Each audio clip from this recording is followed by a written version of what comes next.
Bismillahirrahmanirrahim. Assalamualaikum warahmatullahi wabarakatuh. Alhamdulillahirabbil alamin. Allahumma shalli ala sayyidina Muhammad wa ala ali sayyidina Muhammad. Sahabat beriman yang dirahmati Allah, sebelum menjalankan ibadah, orang-orang muslim harus dalam keadaan bersih dari hadas dan najis. Hadas terbagi menjadi dua jenis, yaitu hadas kecil dan hadas besar. Untuk hadas kecil cukup dengan berwudu atau tayamum. Namun untuk hadas besar, orang-orang muslim harus mandi. Oleh karena itu, mandi setiap hari merupakan suatu kewajiban bagi manusia. Dalam agama Islam terdapat hal-hal yang dianjurkan, diizinkan, dan juga yang dilarang. Dalam Islam, mandi merupakan salah satu cara untuk membersihkan diri dan memperoleh keberkahan. Oleh karena itu, disarankan untuk selalu menjaga kebersihan dan melakukan mandi sesuai dengan situasi yang dianjurkan Rasulullah. Pertama, mandi disunahkan pada hari raya Idul Fitri dan Idul Adha, seperti yang dilakukan oleh Nabi Muhammad. Hal ini didasarkan pada hadis dari sahabat Al-Faqih bin Sa'ad radhiyallahu anhu dan Ibnu Abbas radhiyallahu anhu. Selain itu, Al-Faqih juga selalu memerintahkan keluarganya untuk mandi pada hari-hari tersebut. Kedua, mandi juga disunahkan saat mengenakan pakaian ihram untuk haji atau umrah, seperti yang dilakukan oleh Nabi Muhammad. Hal ini didasarkan pada hadis Zaid bin Sabit yang menggambarkan Nabi melepas pakaian dan mandi sebelum memulai ihram. Ketiga, mandi dianjurkan ketika seseorang memasuki kota Mekah, seperti yang dilakukan oleh Ibnu Umar berdasarkan hadis dari Nabi. Hal ini dilakukan karena Nabi Muhammad juga melakukan hal yang sama. Keempat, mandi dianjurkan setelah seseorang sadar dari pingsannya, seperti yang terjadi pada Nabi Muhammad ketika sedang sakit. Hal ini didasarkan pada hadis Aisyah, di mana Nabi meminta air dalam bejana dan mandi setelah sadar dari pingsannya. An-Nawawi menjelaskan bahwa mandi setelah sadar dari pingsan dianjurkan, terutama jika pingsan tersebut terjadi berulang kali. Yang kelima, mandi setelah berhubungan intim dengan istri disunahkan, seperti yang dijelaskan dalam hadis Abu Rafi. Beliau berkata bahwa pada suatu hari Nabi menggilir istri-istri beliau, dan setiap kali selesai berhubungan badan, beliau mandi sebelum melanjutkan ke istri berikutnya. Abu Rafi menanyakan, mengapa Nabi tidak cukup mandi sekali saja? Namun beliau menjawab bahwa mandi setiap kali selesai berhubungan badan lebih suci, lebih baik dan lebih bersih. Yang keenam, disunahkan bagi wanita yang sedang mengeluarkan darah akibat sakit untuk mandi setiap kali sholat, seperti yang dianjurkan dalam hadis Aisyah. Ummu Habibah mengeluarkan darah istihadah atau darah penyakit selama 7 tahun. Lalu bertanya kepada Nabi tentang masalah ini. Beliau memerintahkan kepadanya untuk mandi dengan bersabda, "Ini akibat urat yang luka." Maka Ummu Habibah selalu mandi untuk setiap kali sholat.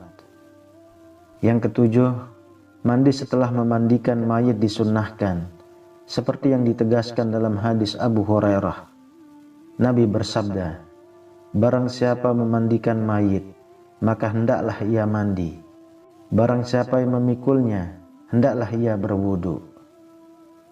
Para ulama sendiri memiliki perbedaan pendapat mengenai apakah orang yang memandikan mayit wajib mandi atau cukup berwudu. Mayoritas ulama dari para sahabat dan ulama sesudahnya mengatakan bahwa mandi setelah memandikan mayit tidak wajib, namun disunahkan. Sebagian ulama berpendapat bahwa minimal harus berwudu setelah memandikan mayit. Yang kedelapan, mandi sebelum sholat Jumat adalah suatu ibadah yang disunnahkan. Hal ini berdasarkan hadis dari Ibnu Umar bahwa Nabi bersabda, "Barang siapa menghadiri sholat Jumat, baik laki-laki maupun perempuan, maka hendaklah ia mandi. Sedangkan yang tidak menghadirinya, baik laki-laki maupun perempuan, maka ia tidak punya keharusan untuk mandi." Ulama yang menyatakan bahwa mandi Jumat itu wajib dengan argumen dari dua hadis dari Bukhari dan Muslim yang menyebutkan bahwa setiap muslim harus mandi 1 kali dalam seminggu. Dan hadis lain yang menyebutkan bahwa jika salah seorang di antara kita menghadiri sholat Jumat, maka hendaklah ia mandi. Namun sebagian ulama berpendapat bahwa mandi Jumat hanya disunnahkan. Mereka berdalil dengan hadis yang menyebutkan bahwa barang siapa berwudu di hari Jumat, maka itu baik. Namun barang siapa mandi ketika itu, maka itu lebih afdol. Hadis ini didoifkan oleh sebagian ulama, namun ada juga yang mensahihkannya. Sahabat beriman, lalu bagaimana cara mandinya Rasulullah Sallallahu Alaihi Wasallam? Rasulullah memiliki tempat mandi yang sangat mewah, bahkan bisa disebut sebagai tempat mandi para raja. Kemewahan yang ada bukanlah dari benda-benda yang ada dalam kamar mandinya, namun hakikatnya. Jika kita menginjak tempat tersebut, kita bisa merasakan keindahan air yang ada di sana. Cara mandi yang benar tidak hanya dengan melepas pakaian dan langsung menyiramkan air ke seluruh tubuh. Ada urutan yang harus diikuti, yaitu dimulai dengan menyiramkan air ke telapak kaki, lalu betis, paha, perut, dan pundak. Setelah itu, berhentilah sejenak selama 5-10 detik dan rasakan seperti ada uap atau angin yang keluar dari ubun-ubun. Barulah kemudian kita bisa melanjutkan mandi seperti biasa. Hikmah dari cara mandi yang benar ini adalah untuk menghindari retaknya tubuh, seperti halnya gelas yang diisi air panas kemudian diisi air dingin. Tubuh kita juga cenderung panas, sedangkan air mandi yang kita gunakan cenderung dingin. Jika kita langsung menyiramkan air ke seluruh badan atau bahkan kepala, angin yang seharusnya keluar malah terperangkap dan bisa menyebabkan pecahnya pembuluh darah. Jika cara mandi kita tidak benar, maka dapat menimbulkan berbagai masalah kesehatan, seperti jatuh di kamar mandi, stroke, masuk angin, dan migrain. Oleh karena itu, penting bagi kita untuk mengetahui cara mandi yang benar, agar tubuh kita tetap sehat dan terhindar dari berbagai masalah kesehatan. Lalu perhatikan juga waktu yang dianjurkan dan dilarang oleh Rasulullah ketika mandi. Sahabat beriman, walaupun tidak ada batasan waktu, namun terdapat waktu-waktu tertentu yang dianjurkan untuk mandi dalam agama Islam. Menurut buku fikih Islam Wa Adillatuhu jilid 2 karya Profesor Dr. Wahab Az-Zuhaili, waktu mandi menurut mazhab Syafi'i adalah pertengahan malam. Sedangkan menurut mazhab Maliki dianjurkan pada 1/6 terakhir malam dan setelah sholat subuh.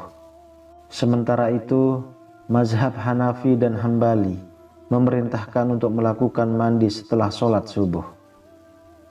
Dari keempat mazhab tersebut, dianjurkan untuk mandi pada pagi hari, baik setelah tengah malam maupun setelah sholat subuh.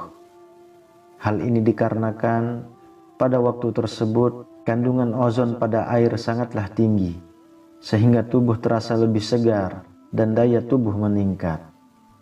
Oleh karena itu, sebagai seorang muslim, sangat penting untuk menjaga waktu mandi yang baik dan dianjurkan dalam agama Islam. Dalam agama Islam juga terdapat 3 waktu yang dilarang untuk mandi. Larangan ini ditetapkan karena pada waktu-waktu ini tubuh manusia sedang mengalami kondisi yang rawan dan memerlukan istirahat. Pertama, 30 menit setelah sholat asar. Pada waktu tertentu, suhu tubuh manusia meningkat, dan sangat tidak disarankan untuk mandi pada saat itu, karena dapat menimbulkan rasa lelah dan letih. Salah satu larangan yang harus diperhatikan adalah jangan mandi selama 30 menit setelah sholat asar. Apabila aturan tersebut dilanggar, maka akan berdampak buruk pada tubuh. Waktu mandi yang dilarang ini biasanya terjadi pada jam 3 sore, di mana banyak orang melakukan aktivitas mandi setelah beraktivitas, seperti bekerja atau sekolah. Pada saat itu, kondisi darah dalam tubuh tengah dalam keadaan panas, dan mandi pada waktu tersebut dapat meningkatkan resiko kematian mendadak, bahkan jika menggunakan air dingin. Jantung bisa berdebar semakin cepat, dan kinerja jantung semakin melemah, sehingga orang yang memiliki masalah jantung harus lebih berhati-hati. Oleh karena itu, disarankan untuk menghindari mandi selama 30 menit setelah sholat asar pada waktu kondisi darah dalam tubuh sedang panas. Yang kedua, waktu maghrib. Pada waktu maghrib, jantung masih lemah, sehingga mandi pada saat tersebut dapat meningkatkan resiko terkena penyakit paru-paru basah. Sebaiknya hindari mandi pada waktu tersebut, khususnya 30 menit setelah sholat asar hingga setelah sholat maghrib, sekitar pukul 6 sore hingga 7 malam waktu setempat. Jika tetap memaksa mandi pada waktu tersebut, maka dapat menyebabkan jantung mengalami kaget dan berpotensi menyebabkan kematian mendadak. Hal ini karena tubuh sedang dalam kondisi panas dan terkena air dingin pada saat itu dapat membuat tubuh kaget, terutama bagi orang yang memiliki riwayat penyakit jantung atau pembuluh darah. Hal ini dapat menyebabkan masalah serius atau bahkan fatal. Sebaiknya selalu sesuaikan suhu tubuh sebelum mandi. Jika ingin menggunakan air hangat, maka gunakan air hangat sesuai dengan suhu tubuh yang dibutuhkan. Yang ketiga, sesudah Isya hingga jam 12 malam. Waktu setelah Isya adalah saat yang penting bagi jantung manusia untuk beristirahat. Oleh karena itu, mandi pada waktu itu dapat merusak jantung seseorang dan bahkan menyebabkan penyakit rematik. Jangan mandi antara pukul 7 hingga 12 malam, karena suhu tubuh sedang panas pada waktu itu, dan memaksa mandi dapat membahayakan tubuh karena tidak sesuai dengan suhu tubuh. Mandi dengan air dingin pada saat suhu tubuh sedang panas dapat menyebabkan rasa tidak nyaman setelah mandi. Selain itu, hal ini juga dapat menyebabkan otot menjadi kaku meskipun tidak terlalu berbahaya. Menurut Rasulullah, mandi yang tepat adalah di waktu subuh atau sebelum subuh, karena pada saat itu air mengandung ozon lebih tinggi, sehingga sangat baik untuk tubuh dan bisa membuat Anda awet muda serta meningkatkan daya tahan tubuh. Sahabat beriman, tambahan informasi yang perlu diketahui, bahwa larangan-larangan tersebut tidak berlaku secara mutlak dan tidak ada sanksi apapun jika melanggar larangan tersebut. Larangan tersebut hanya dianjurkan agar tubuh tidak terganggu keseimbangannya. Namun sangat penting untuk mencuci anggota tubuh yang berkeringat, terutama pada daerah-daerah tertentu, seperti ketiak, selangkangan dan bokong, untuk menjaga kebersihan dan kesehatan tubuh. Wallahu a'lam bishawab. Semoga bermanfaat untuk kita semua. Amin ya rabbal alamin. Assalamualaikum warahmatullahi wabarakatuh.